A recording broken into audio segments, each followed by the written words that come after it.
अस्सलाम वालेकुम students, welcome to ARS chemistry. आज जो हमारा टॉपिक है वो है Rutherford atomic model, chapter number 5 first year chemistry. तो टॉपिक क्या है? Rutherford atomic model basically scientist का नेम क्या है? Lord Rutherford. उसने 1911 में इस टॉपिक को जो है वो क्या किया, पेश किया। ठीक है। अब ये टॉपिक जो है, ये एक्सपेरिमेंट उसने क्यों किया?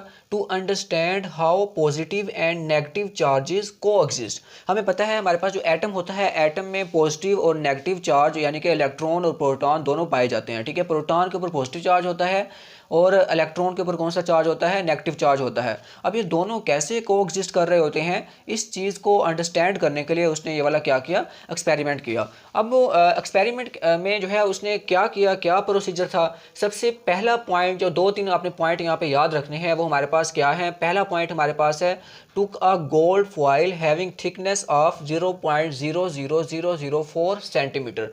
यानी कि उसने गोल्ड फॉइल ली, गोल्ड की, जिसकी थिकनेस कितनी थी? 0.00004 सेंटीमीटर, यानी कि इतनी उसकी क्या थी?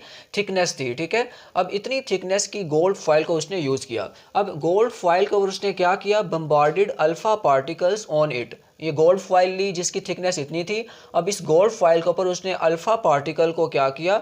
उसने बम्बार्ड किया। ठीक है।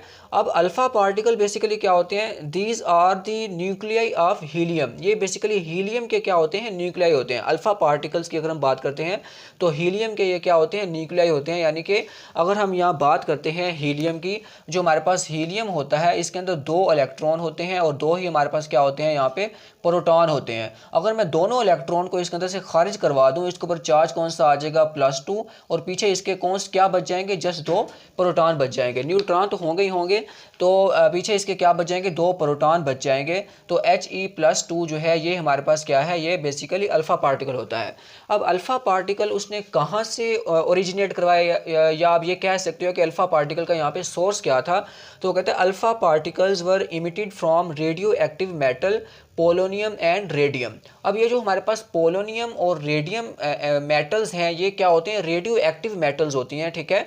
अब रेडियो एक्टिव मेटल जो है ये क्या करती हैं? अल्फा पार्टिकल की इमिशन कर रही होती हैं। तो इन दो मेटल्स को हम क्या करते हैं? अल्फा पार्टिकल्स की अल्फा पार्टिकल के सोर्स के लिए इन दो मेटल को हम क्या करते हैं?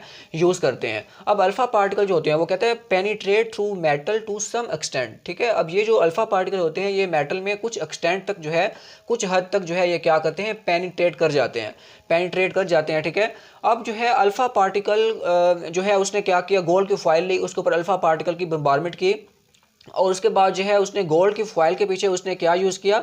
फोटोग्राफिक प्लेट यूज़ की। अब फोटोग्राफिक प्लेट को यहाँ पे एज ए डिटेक्टर यूज़ किया जाता है, क्योंकि जब भी फोटोग्राफिक प्लेट पे कोई अल्फा पार्टिकल आके गिरता है, फॉल करता है, तो वहाँ पे एक फ्लैश ऑफ लाइट जो है वो क्या हो रहा होता है? प्रोड्यूस होता है। यानी कि flash of light is produced when alpha particle struck to plate. Photographic plate पे जब भी कोई अल्फा पार्टिकल आके स्ट्रक करेगा, स्ट्राइक करेगा, तो वहाँ पे जो है लाइट, फ्लैश ऑफ लाइट जो है वो क्या होगा? प्रोड्यूस होगा। ये देखो, मान लो हमने जो है गोल्ड फॉइल ली है, वो हमारे पास ये वाली गोल्ड फॉइल है। ठीक है। ये जो है इसमें क्या है? एटम है। ये जो सर्कल में मैंने लगाए हुए हैं ये सारे इसमें क्या है? गोल्ड फॉइल में एटम है, और इसकी थिकनेस कितनी आ रही है? 0.00004 सेंटीमीटर। अब ये जो हमारे पास ये जो लाइनें हैं ये बेसिकली हमारे पास क्या है? अल्फा पार्टिकल हैं। अब ये जो अल्फा पार्टिकल यहाँ पे मैंने तमाम अल्फा पार्टिकल पे देखो यहाँ पे +2 चार्ज शो किया हुआ है। ठीक है। क्योंकि हमारे पास जो अल्फा पार्टिकल होते हैं इनके ऊपर +2 चार्ज होता है। अब अगर देखा जाए तो तकरीबन ज़्यादातर जो अल्फा पार्टिकल हैं वो गोल्ड की फॉइल में से सीधे गुजर रहे हैं। ठीक है। अल्फा पार्टिकल ज़्यादातर जो है वो गोल्ड की फाइल में से सीधे गुजर के आगे जा रहे हैं। अब कुछ अल्फा पार्टिकल जो है वो क्या करते हैं? इसके साथ स्ट्राइक करके कुछ एंगल तक जो है वो क्या हो जाते हैं? अपनी डायरेक्शन चेंज कर लेते हैं। और कुछ अल्फा पार्टिकल देखो यहाँ पे, अब जैसे ये वाला हमारे पास अल्फा पार्टिकल है वो क्या कर रहा है? बाउंस बैक कर रहा है। यानी कि वो क्या कर रहा है? जैसे ही वो यहाँ पे टकराया और वो वापसी उसी डायरेक्शन में वापस जो है वो मुड़ गया। तो यानी कि यहाँ पे अगर देखा जाए तो ज़्यादातर अल्फा पार्टिकल जो है वो सीधे मुड़ गए। कुछ अल्फा पार्टिकल कुछ एंगल से वो क्या कर रहे हैं? डिफ्लेक्शन शो कर रहे हैं। और कुछ अल्फा पार्टिकल बिल्कुल ही वापस मुड़ रहे हैं। तो अगर देखा जाए तो इस एक्सपेरिमेंट की ऑब्जर्वेशन क्या थी? ऑब्जर्वेशन की अगर हम बात करते हैं वो कहते हैं almost all alpha particle pass through foil undeflected. ये देखो हमारे पास ज़्यादातर अल्फ़ा पार्टिकल जो है वो सीधे गुजर रहे हैं, यानी कि अनडिफ्लेक्टेड जो है अनडिफ्लेक्शन शो कर रहे हैं, गोल्ड फाइल में से सीधे गुजर के आगे जा रहे हैं। अब ये हमारे पास फोटोग्राफिक प्लेट है, जैसे ही ये वाला अल्फ़ा पार्टिकल जो है इस फोटोग्राफिक प्लेट के साथ जाके स्ट्राइक करेगा तो यहाँ पे फ्लैश ऑफ लाइट प्रोड्यूस करेगा, तो हमें पता चल जाएगा यहाँ पे अल्फ़ा पार्टिकल आके जो है वो क्या कर रहा है, यहाँ पे स्ट्राइक कर रहा है। ठीक है, तो सिंपल आपने याद रखना है कि तमाम ज़्यादातर अल्फ़ा पार्टिकल जो हैं वो फॉइल में से सीधे गुजर जाते हैं।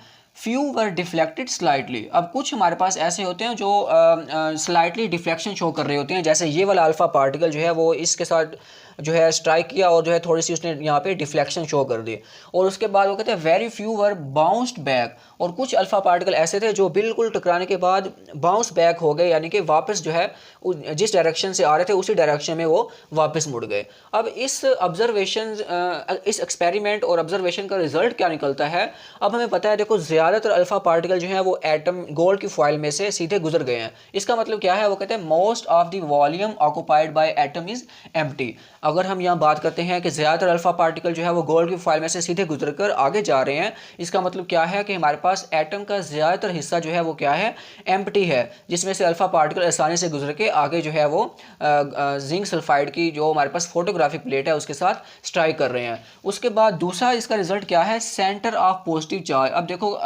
कुछ अल्फ़ा पार्टिकल यहाँ पे थे जो स्ट्राइक करके अपनी डायरेक्शन को चेंज कर रहे हैं। इसका मतलब क्या है कि हमारे पास एटम के सेंटर में पॉजिटिव चार्ज वाली एक चीज़ है जिसको हम किसका नाम देते हैं, न्यूक्लियस का नाम देते हैं।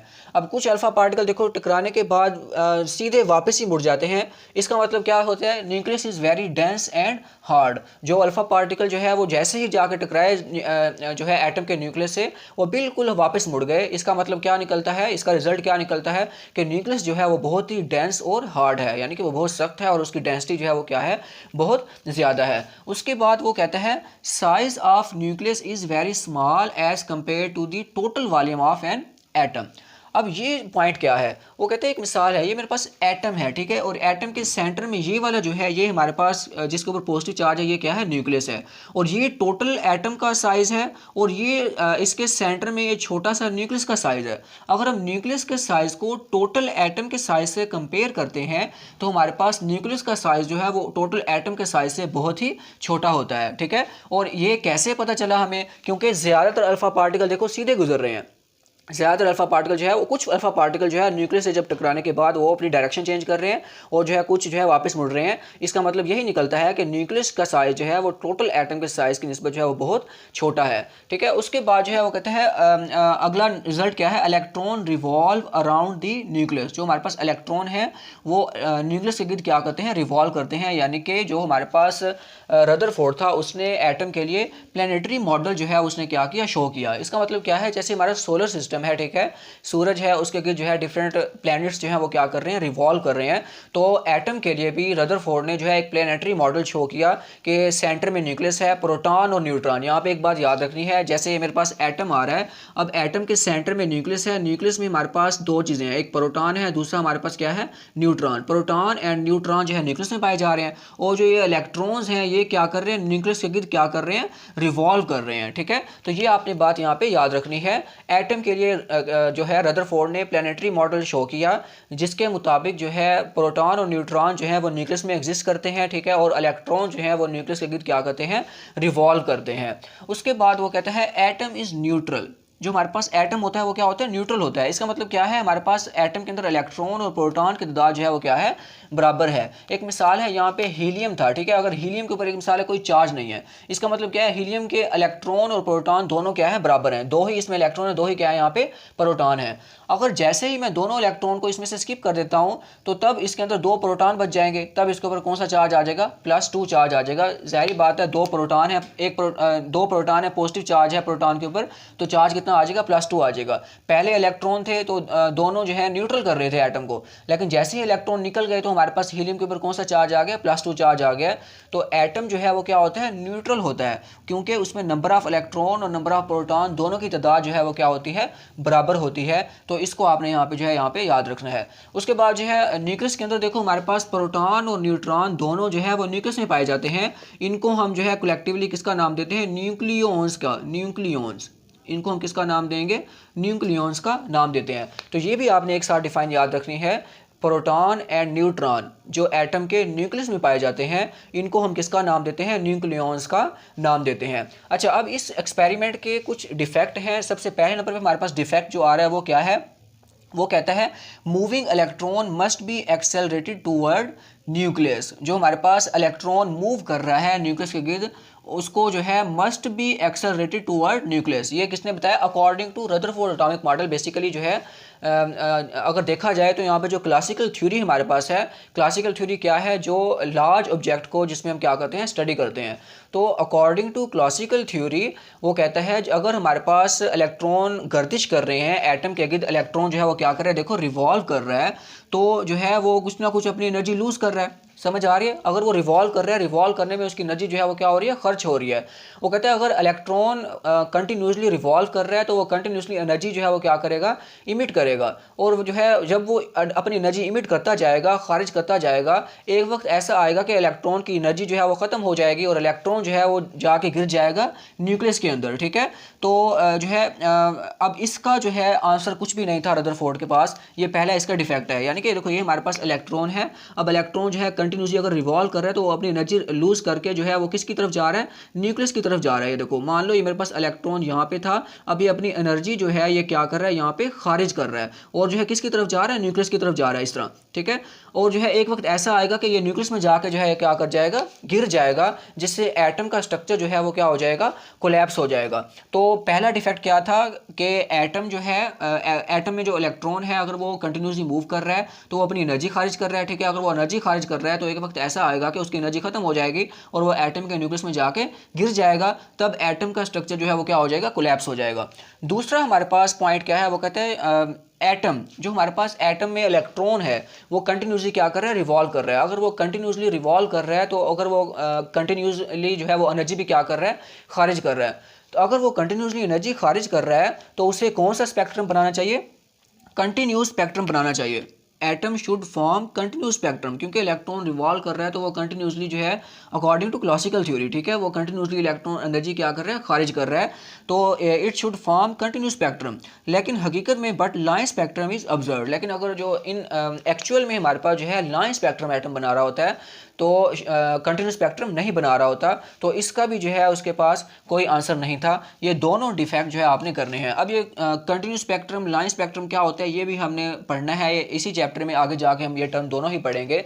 फिलहाल आपने ये चीज़ है यहाँ पे याद रखनी है। एटम कंटिन्यूस स्पेक्ट्रम बनाना चाहिए एटम को, लेकिन जो है एक्चुअल में वो लाइन स्पेक्ट्रम बना रहा होता है। ठीक है, अब इसका भी रदरफोर्ड के पास कोई आंसर नहीं था।